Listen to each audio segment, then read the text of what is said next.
বন্দার গুনায় আল্লাহর কোনো ক্ষতি সাধিত হয় না, আল্লাহর কোনো লাভও হয় না। আল্লাহ তো বলে আমি মাফ করাকে পছন্দ করি, নাইলে এই উলামারা কোত্থেকে পড়ে দোয়া, ইন্নাকা আফুউন কারীম তুহিব্বুল আফওয়া ফাফু আন্নি। আল্লাহ তুই মাফ করাকে ভালোবাসস, আর আল্লাহ তো এটাই বলে দুনিয়াওয়ালারা আসামিকে শাস্তি দেওয়া স্বভাব, আমার মাফ করা স্বভাব।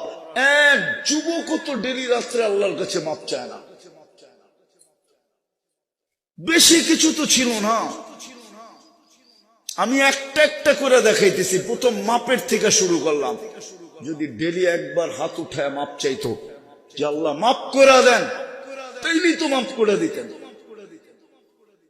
এই উম্মত যদি একটা কাজ করতো, শুধু আজান দিতে দেরি মসজিদে দৌড়াইতে দেরি হতো না। এই মাদ্রাসার ছোট ছেলেরা পড়ে, ওই যে ছোট ছেলে নিয়ে আসেন, ওর থেকে হাদিস শুনেন। 3 নম্বর হাদিস। তুমি নুরানি পড়ো, তুমি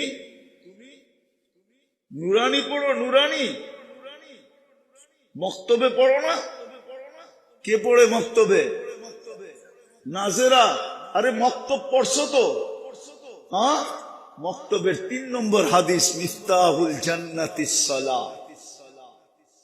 শুধু যদি এক আজান দিতে দেরি মসজিদে যেতে যদি দেরি না করতো, তা আল্লাহ বলে তোকে আমি জান্নাতের চাবি উঠায়া দিয়া দিতাম। ল চাবি, জান্নাত আমার জন্য। কিন্তু বলেন প্রস্তুতি কতটুকু?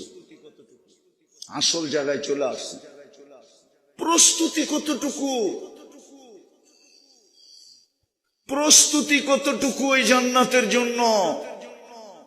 বলার মানুষ বেশি কিছু তো দরকার ছিল না এই উম্মতের জন্য।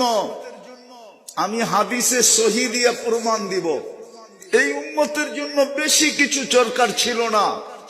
যদি একটা কাজে এই উম্মত করত, প্রতিদিন রাত্রে উঠতো আর আল্লাহর কাছে যদি মাপ চাইতো, আল্লাহ তো নিজেই বলতেছে হাল মিন মুস্তাগফির ফাগফির আলা, কে আসিস মাপ চাবি আমি মাপ করে দেব, আর জান্নাত তোর হাতে উঠায় দেব।